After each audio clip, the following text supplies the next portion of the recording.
Hi friends, welcome back to my channel. Karnataka ಪರೀಕ್ಷಾ ಪ್ರಾಧಿಕಾರದ ವತಿಯಿಂದ ಪೊಲೀಸ್ ಕಾನ್ಸ್ಟೇಬಲ್ ಹುದ್ದೆಗಳಿಗೆ ಆನ್ಲೈನ್ ಮುಖಾಂತರ ಅರ್ಜಿನ ಕಾಲ್ ಮಾಡಿದ್ದಾರೆ. ಅದು KSRP, IRB ಮತ್ತೆ KSISF ಅಂತೇಳಿ. ಸಾಕಷ್ಟು ಹುದ್ದೆಗಳಿಗೆ ಅರ್ಜಿನ ಕಾಲ್ ಮಾಡಿರುವಂತದ್ದು. ಬನ್ನಿ, ಇವತ್ತಿನ ವಿಡಿಯೋದಲ್ಲಿ ಈ ಒಂದು ಪೊಲೀಸ್ ಕಾನ್ಸ್ಟೇಬಲ್ ಹುದ್ದೆಗಳಿಗೆ ಸಂಬಂಧಪಟ್ಟಂತ ಎಷ್ಟು ಹುದ್ದೆಗಳಿಗೆ ಅರ್ಜಿನ ಕಾಲ್ ಮಾಡಲಾಗಿದೆ, ವೇತನ ಎಷ್ಟು, ವಿದ್ಯಾರ್ಥಿ ಏನು, ವಯೋಮಿತಿ ಏನಿರಬೇಕು, ಮತ್ತೆ ಅರ್ಜಿನ ಸಲ್ಲಿಕೆಗೆ ಪ್ರಾರಂಭಿಕ ದಿನಾಂಕ ಯಾವತ್ತು, ಅರ್ಜಿನ ಸಲ್ಲಿಸಲಿಕ್ಕೆ ಕಡೆಯ ದಿನಾಂಕ ಯಾವತ್ತು, ಅರ್ಜಿ ಶುಲ್ಕ ಎಷ್ಟಿರುತ್ತೆ, ಈ ಒಂದು ಪೊಲೀಸ್ ಕಾನ್ಸ್ಟೇಬಲ್ ಹುದ್ದೆಗಳ ಆಯ್ಕೆ ವಿಧಾನ ಯಾವ ತರ ಇರುತ್ತೆ, ಈ ಎಲ್ಲದಕ್ಕೆ ಸಂಬಂಧಪಟ್ಟಂತ ಕಂಪ್ಲೀಟ್ ಇನ್ಫಾರ್ಮೇಶನ್ ಇವತ್ತಿನ ವಿಡಿಯೋದಲ್ಲಿ ತಿಳ್ಕೊಳ್ಳೋಣ. ನೀವು ಇದೇ ಫಸ್ಟ್ ಟೈಮ್ ನಮ್ಮ ಚಾನಲ್ ನೋಡ್ತಾ ಇದ್ರೆ ಚಾನಲ್ ಸಬ್ಸ್ಕ್ರೈಬ್ ಮಾಡ್ಕೊಳ್ಳಿ, ಹಾಗೆ ವಿಡಿಯೋ ಒಂದು ಲೈಕ್ ನ ಕೊಡಿ ಅಂತ ಹೇಳ್ತಾ. ಫ್ರೆಂಡ್ಸ್, KE ವೆಬ್ಸೈಟ್ ಹೋದ್ರೆ ಅಲ್ಲಿ ನಿಮಗೆ ಈ ಒಂದು ಅಧಿಕೃತವಾದಂತಹ ನೋಟಿಫಿಕೇಶನ್ ಸಿಗುತ್ತೆ. ಅದ್ರ ಮೇಲೆ ಕ್ಲಿಕ್ ಮಾಡಿ ನೀವು ಹೋದ್ರೆ ನಿಮಗೆ ನೋಟಿಫಿಕೇಶನ್ ಡೌನ್ಲೋಡ್ ಮಾಡ್ಕೊಂಡು ಅನಂತರ ಕಂಪ್ಲೀಟ್ ಆಗಿ ಓದಿ ಹಾಕಿ ಅಂತ ಹೇಳ್ತಾ. ಸ್ನೇಹಿತರೆ, ಇದು ಕರ್ನಾಟಕ ರಾಜ್ಯ ಪೊಲೀಸ್ ಇಲಾಖೆಯಲ್ಲಿ ಮಿಕ್ಕುಳಿದಂತಹ ಹಂತದಲ್ಲಿ ಕಾದಿರತಕ್ಕಂತಹ ವಿಶೇಷ ಮೀಸಲು ಪೊಲೀಸ್ ಕಾನ್ಸ್ಟೇಬಲ್ ಅಂದ್ರೆ KSRP ಅಂತ ಕರಿತೀವಿ. ಅದು ಪುರುಷ ಮತ್ತು ಮಹಿಳೆ ಇಬ್ಬರಿಗೂ ಒಂದು ಹುದ್ದೆಗಳಿರುವಂತದ್ದು. ಒಟ್ಟು ಇದು ಮಿಕ್ಕುಳಿದ ವೃಂದದಲ್ಲಿ 1455 ಹುದ್ದೆಗಳಿದಾವೆ. ಮತ್ತೆ ಕಲ್ಯಾಣ ಕರ್ನಾಟಕದಲ್ಲಿ 859 ಇದೆ. ಒಟ್ಟು 2314 ಹುದ್ದೆಗಳಿಗೆ ಈ ಒಂದು ಪೊಲೀಸ್ ಕಾನ್ಸ್ಟೇಬಲ್ ಹುದ್ದೆಗಳಿಗೆ ಅರ್ಜಿನ ಕಾಲ್ ಮಾಡಿರುವಂತದ್ದು. ದಿನಾಂಕ 10/7/2026 ಇದು ನೋಟಿಫಿಕೇಶನ್ ಆಗಿದೆ.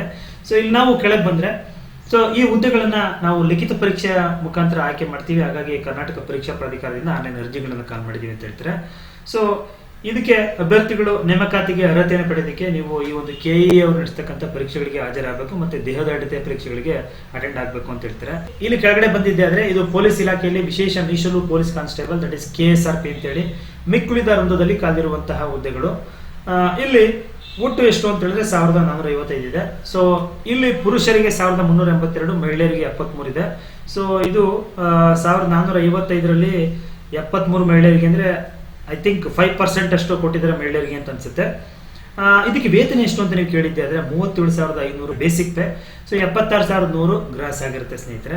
ಇದಕ್ಕೆ ಏನು ವಿದ್ಯಾರ್ಥಿ ಇರಬೇಕು ಅಂತ ನೀವು ಕೇಳಿದ್ರೆ ನೋಡಿ, ಸೆಕೆಂಡ್ PUC ಅಥವಾ equivalent to second PUC qualification ನಿಮಗೆ ಸಾಕಾಗಿರುತ್ತೆ ಸ್ನೇಹಿತರೆ. ನೀವು ಯಾರಾದ್ರೂ ಸೆಕೆಂಡ್ PUC ಮಾಡಿ ಪೊಲೀಸ್ ಕಾನ್ಸ್ಟೇಬಲ್ ಅಥವಾ ಪೊಲೀಸ್ ಇಲಾಖೆಗೆ ಸೇರ್ಕೋಬೇಕು ಅಂತಿದ್ರೆ ಅವರಿಗೆ ಇದು ಸುವರ್ಣಾವಕಾಶ ಅಂತ ಹೇಳ್ಬೋದು.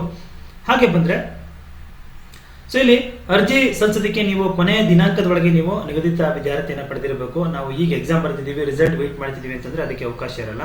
ಇದಕ್ಕೆ ಕನ್ನಡ ಪರೀಕ್ಷೆ ಒಂದು ಇರುತ್ತೆ. ಯಾರಿಗಿರಲ್ಲ ಅಂತ ಹೇಳಿದ್ರೆ ನೀವು ನಿಮ್ಮ ಒಂದು ಕನ್ನಡ ಭಾಷೆಯನ್ನ ಪ್ರಥಮ ಅಥವಾ ದ್ವಿತೀಯಾಗಿ ತಗೊಂಡು ನೀವು ಪಾಸ್ ಆಗಿದ್ರೆ ಅವ್ರಿಗಿರಲ್ಲ. ನೀವು ಅದನ್ನ ತಗೊಂಡಿಲ್ಲ ಅಂತ ಹೇಳಿದ್ರೆ ಅವ್ರಿಗೆ ಈ ಒಂದು ಕನ್ನಡ ಪರೀಕ್ಷೆ ಇರುತ್ತೆ 150 ಅಂಕಗಳಿಗೆ. ಅದಕ್ಕೆ ಮಿನಿಮಮ್ 50 ನೀವು ಕಡ್ಡಾಯ ತಗೋಬೇಕಾಗಿರುತ್ತೆ. ವಯೋಮಿತಿ ಎಷ್ಟು ಈ ಒಂದು ಅರ್ಜಿಗಳನ್ನು ಸಲ್ಲಿಸೋದಕ್ಕೆ ಅಂತ ಹೇಳಿದ್ರೆ ಕನಿಷ್ಠ 18 ವರ್ಷಗಳು ನಿಮ್ಗೆ ಆಗಿರಬೇಕು. ಗರಿಷ್ಠ ಬಂದ್ರೆ ಸಾಮಾನ್ಯ ಅಭ್ಯರ್ಥಿಗಳಿಗೆ 33 ವರ್ಷ, ಮತ್ತೆ SC/ST category 1, 2A, 2B, 3A, 3B ಅಭ್ಯರ್ಥಿಗಳಿಗೆ 35 ವರ್ಷ ಆಗಿರುತ್ತೆ. ಕರ್ನಾಟಕ ಅರಣ್ಯ ಪ್ರದೇಶಗಳಲ್ಲಿ ವಾಸ ಮಾಡ್ತಿರ್ತಕ್ಕಂಥ ಬುಡಕಟ್ಟು ಅಭ್ಯರ್ಥಿಗಳಿಗೆ 38 ವರ್ಷ ಆಗಿರುತ್ತೆ. ಹಾಗೆ ಅರ್ಜಿನ ಯಾವ ರೀತಿ ಸಲ್ಲಿಸಬೇಕು ಅಂತ ಕೇಳಿದ್ರೆ ನೀವು ಆನ್ಲೈನ್ ಮುಖಾಂತರನೇ ಸಲ್ಲಿಸಬೇಕು. ಇನ್ಯಾವ ಬೇರೆ ಅದರ್ ಮೋಡಿಂದ ಅಪ್ಲಿಕೇಶನ್ ಅನ್ನ ಅಕ್ಸೆಪ್ಟ್ ಮಾಡ್ಕೊಳ್ಳೋದು ಅವರು. ನೀವು ಎಲ್ಲಿ ಸಲ್ಲಿಸಬೇಕು ಅಂತ ಹೇಳಿದ್ರೆ ನೋಡಿ, ಕಾಣ್ತಿದ್ದೀರಾ CETonline.karnataka.gov.in ಅಲ್ಲಿಗೆ ಹೋಗಿ ಇದನ್ನ ಸಲ್ಲಿಸಬೇಕಾಗಿರುತ್ತೆ. ಈ ಯಾವುದೇ ಹಂತದಲ್ಲಿ ಬದಲಾವಣೆ ಮತ್ತೆ ತಿದ್ದುಪಡಿಗೆ ನಿಮ್ಮ ಅರ್ಜಿಯಲ್ಲಿ ಅವಕಾಶ ಇರಲ್ಲ. ಹಾಗಾಗಿ ಮೊದಲನೇ ಸಲ ಹಾಕುವಾಗಲೇ ಬಹಳ ನೀಟಾಗಿ ಕೇರ್ಫುಲ್ ಆಗಿ ನಿಮ್ಮ ಡೀಟೇಲ್ಸ್ ಅನ್ನ ಆನ್ಲೈನ್ ಅಲ್ಲಿ ಫಿಲ್ ಮಾಡಿ, ಮತ್ತೆ ಎಡಿಟ್ಗೆ ಅವಕಾಶ ಇರಲ್ಲ. ಅರ್ಜಿಯನ್ನ ಸಲ್ಲಿಸೋದಕ್ಕೆ ಯಾವತ್ತಿಂದ ಪ್ರಾರಂಭಿಕ ದಿನಾಂಕ ಆನ್ಲೈನ್ ಅಲ್ಲಿ ಅಂತ ಕೇಳಿದ್ರೆ ಈಗ ಆಲ್ರೆಡಿ 13ನೇ ತಾರೀಕಿಂದ ಪ್ರಾರಂಭ ಆಗಿದೆ. ಅರ್ಜಿ ಸಲ್ಲಿಸೋದಕ್ಕೆ ಕೊನೆಯ ದಿನಾಂಕ ಬಂದು ಆಗಸ್ಟ್ 10ನೇ ತಾರೀಕುವರೆಗೆ ಕೊನೆಯ ದಿನಾಂಕ ಆಗಿರುತ್ತೆ. ನಿಮಗೆ ಶುಲ್ಕವನ್ನು ಪಾವತಿ ಮಾಡೋದಕ್ಕೆ ಆಗಸ್ಟ್ 11 ಕೊನೆಯ ದಿನಾಂಕ ಆಗಿರುತ್ತೆ. ಹಾಗೆ ಶುಲ್ಕವನ್ನ ಯಾವ ರೀತಿ ಪಾವತಿ ಮಾಡಬೇಕು ಅಂತ ಹೇಳಿದ್ರೆ ಇದು ಆನ್ಲೈನ್ ಆಗಿರುತ್ತೆ. ಎಷ್ಟು ಶುಲ್ಕ ಅಂತ ಕೇಳಿದ್ರೆ ನೀವು ಸಾಮಾನ್ಯ ಅಭ್ಯರ್ಥಿಗಳು 2A, 2B, 3A, 3B ಅವರಿಗೆ 750, SC/ST ಮತ್ತೆ ಕ್ಯಾಟಗರಿ 1 ಮತ್ತೆ ಮಾಜಿ ಸೈನಿಕ ಅಭ್ಯರ್ಥಿಗಳಿಗೆ 500 ರೂಪಾಯಿ ಆಗಿರುತ್ತೆ. ಯಾವ ರೀತಿ ಈ ಹುದ್ದೆಗಳನ್ನ ಆಯ್ಕೆ ಮಾಡ್ತಾರೆ ಅಂತ ಕೇಳಿದ್ರೆ ನೋಡಿ, 2 ರೀತಿಯ ಪರೀಕ್ಷೆಗಳಿರುತ್ತೆ. ಒಂದು ಲಿಖಿತ ಪರೀಕ್ಷೆ, ಇನ್ನೊಂದು ದೇಹದಾಢ್ಯತೆ ಪರೀಕ್ಷೆ ಅಂತೇಳಿ. ಲಿಖಿತ ಪರೀಕ್ಷೆಯನ್ನ OMR ಮಾದರಿಯ ಒಂದು ಪ್ರಶ್ನೆ ಪತ್ರಿಕೆಯಲ್ಲಿ ನಡೆಸ್ತೀವಿ. ಇದು ಆಯ್ದ ಜಿಲ್ಲಾ ಕೇಂದ್ರಗಳಿಂದ ನಾವು ಅದನ್ನು ನಡೆಸ್ತೀವಿ ಅಂತ ಹೇಳ್ತಾರೆ. ಇದಕ್ಕೆ ಸಂಬಂಧಪಟ್ಟಂತೆ ನಿಮ್ಗೆ ಪ್ರವೇಶ ಪತ್ರವನ್ನ ಡೌನ್ಲೋಡ್ ಮಾಡ್ಕೊಳ್ಳೋದಕ್ಕೆ ಇವರು ವೆಬ್ಸೈಟ್ ಅಲ್ಲಿ ಅನೌನ್ಸ್ ಮಾಡ್ತಾ ಇರ್ತಾರೆ. ವೆಬ್ಸೈಟ್ ಅನ್ನು ಅವಾಗ ಚೆಕ್ ಮಾಡ್ತಾರೆ. ಈ ಒಂದು ಎಕ್ಸಾಮ್ ಯಾವ ತರ ಇರುತ್ತೆ ಅಂತ ಕೇಳಿದ್ರೆ ನೋಡಿ, ಇದು ಸಾಮಾನ್ಯ ಅಧ್ಯಯನ ಮತ್ತೆ ಮಾನಸಿಕ ಸಾಮರ್ಥ್ಯವನ್ನ ಒಂದು ಮೇಲೆ ಕಾನ್ಸಂಟ್ರೇಟ್ ಆಗಿರುವಂತಹ ಒಂದು ಪ್ರಶ್ನೆ ಪತ್ರಿಕೆ ನಿಮ್ಗಿರುತ್ತೆ. ಇದು ಒಟ್ಟು 100 ಪ್ರಶ್ನೆಗಳಿರುತ್ತೆ, 100 ಅಂಕಗಳಿರುತ್ತೆ, 1.5 ಗಂಟೆ ಎಕ್ಸಾಮ್ ಆಗಿರುತ್ತೆ. ಯಾವಾಗಿರುತ್ತೆ ಈ ಪರೀಕ್ಷೆ ಅಂತ ಅನೌನ್ಸ್ ಮಾಡಿದರೆ, ಲಿಖಿತ ಪರೀಕ್ಷೆ ಇದೇ ಸೆಪ್ಟೆಂಬರ್ 20ನೇ ತಾರೀಕು ಬೆಳಿಗ್ಗೆ 10:30 12 ಗಂಟೆವರೆಗೆ ಇರುತ್ತೆ ಅಂತ ಹೇಳ್ತಾರೆ. ಕಡ್ಡಾಯ ಕನ್ನಡ ಭಾಷಾ ಪರೀಕ್ಷೆನ ನಂತರದ ದಿನಗಳಲ್ಲಿ ನಾವು ಹೇಳ್ತೀವಿ ಅಂತ ಹೇಳ್ತಾರೆ. ಹಾಗೆ ವೆರಿ ಇಂಪಾರ್ಟೆಂಟ್ ಆಗಿ ಈ ಒಂದು ಎಕ್ಸಾಮ್ಗೆ ನೆಗೆಟಿವ್ ವ್ಯಾಲ್ಯೂಯೇಷನ್ ಇರುತ್ತೆ ಅಂತ ಹೇಳ್ತಾರೆ. ಅಂದ್ರೆ ತಪ್ಪು ಉತ್ತರಕ್ಕೆ 0.25 ಮಾರ್ಕ್ಸ್ ಅನ್ನ ಕಳೀತಾರೆ.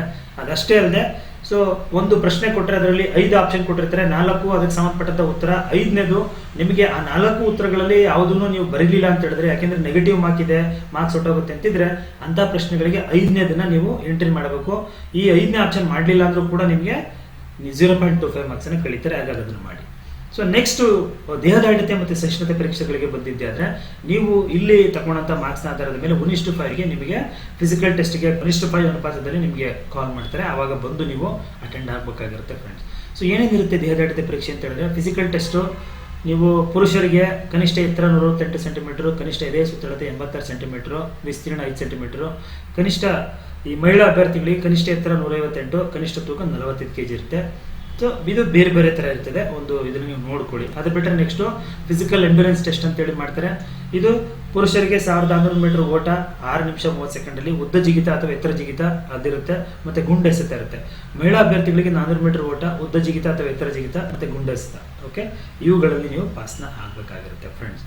ಅದಾದ ನಂತರದಲ್ಲಿ ವೈದ್ಯಕೀಯ ಪರೀಕ್ಷೆ ಇರುತ್ತೆ, ಅದನ್ನ ನೀವು ಪಾಸ್ ಆಗ್ಬೇಕಾಗಿರುತ್ತೆ. ಓಕೆ, ಸೊ ಇನ್ ಕೆಳಗಡೆ ಬಂದ್ರೆ ಒಂದಷ್ಟು ನಿಮ್ಮ ಏನು ರಿಸರ್ವೇಶನ್ ಫಾರ್ಮ್ಯಾಟ್ಗಳು, ಅದು ಗ್ರಾಮೀಣ ಆಗಿರ್ಬೋದು, ಕನ್ನಡ ಆಗಿರ್ಬೋದು, ಮತ್ತೆ SC/ST ಫಾರ್ಮ್ಯಾಟ್ಗಳು ಇಲ್ಲಿ ಕೊಟ್ಟಿದ್ದಾರೆ. ಆ ಒಂದು ಫಾರ್ಮ್ಯಾಟ್ ಅಲ್ಲಿ ನೀವು ಈ ಒಂದು ಫಾರ್ಮ್ಯಾಟ್ ಗಳನ್ನ ನೋಡ್ಕೊಂಡು ತೆಗೆದಿಟ್ಕೊಳ್ಳಿ ಸ್ನೇಹಿತರೆ. ಕಲ್ಯಾಣ ಕರ್ನಾಟಕಕ್ಕೆ ಬಂದ್ರೆ ನಾವಿಲ್ಲಿ ನೋಡ್ತಾ ಇದೀವಿ. ಸೊ ಇಲ್ಲಿ KSRP 334 ಇದೆ, KS ISF ಅಂತೇಳಿ 364 ಇದೆ, ಭಾರತೀಯ ಮೀಸಲು ಪಡೆ 161 ಇದೆ. ಸೊ ಇಲ್ಲಿ ಹುದ್ದೆಗಳು ಮಾತ್ರ ಚೇಂಜ್ ಆದವು. ಇಲ್ಲಿ ಇನ್ನು ಉಳಿದಂತೆ ಸ್ಯಾಲರಿ ಆಗಿರ್ಬೋದು, ಮತ್ತೆ ನಿಮಗೆ ಈ ನಡೆಸುವಂತ ಏನು ಪರೀಕ್ಷೆಗಳಾಗಿರ್ಬೋದು ಎಲ್ಲವೂ ಸೇಮ್ ಇರುತ್ತೆ ಸ್ನೇಹಿತರೆ. ಪೋಸ್ಟ್ಗಳು ಮಾತ್ರ ಇಲ್ಲಿ ಕೆಲವೊಂದಷ್ಟು ಚೇಂಜ್ ಆಗಿದ್ದಾವೆ, ರೋಸ್ಟರ್ ಮತ್ತೆ ರಿಸರ್ವೇಶನ್ಗಳು ಚೇಂಜ್ ಆಗಿದೆ, ಅದನ್ನು ನೀವು ನೋಡ್ಕೊಳ್ಳಿ ಫ್ರೆಂಡ್ಸ್. ನೋಡಿದ್ರಲ್ಲ, ಇದು ಕರ್ನಾಟಕ ರಾಜ್ಯ ಪೊಲೀಸ್ ಇಲಾಖೆಯಲ್ಲಿ ಮಾಡಿರುವಂತಹ KSRP ಮತ್ತೆ KS ISF ಮತ್ತೆ ಭಾರತೀಯ ಮೀಸಲು ಪಡೆಗೆ ಸಂಬಂಧಪಟ್ಟಂತಹ ಕಂಪ್ಲೀಟ್ ಇನ್ಫಾರ್ಮೇಶನ್. ಮಾಹಿತಿ ಉಪಯುಕ್ತವಾಗಿದ್ರೆ ವಿಡಿಯೋ ಒಂದು ಲೈಕ್ ಕೊಟ್ಟು ಫ್ರೆಂಡ್ಸ್ ಮತ್ತೆ ಫ್ಯಾಮಿಲಿಗೆ ಶೇರ್ ಮಾಡಿ. ಮುಂದಿನ ವಿಡಿಯೋದಲ್ಲಿ ಮತ್ತೊಂದು ಹೊಸ ವಿಷಯದೊಂದಿಗೆ ತಮ್ಮದೇ ಬರ್ತೀನಿ. ಎಲ್ಲರಿಗೂ ಥ್ಯಾಂಕ್ ಯು, ಬೈ.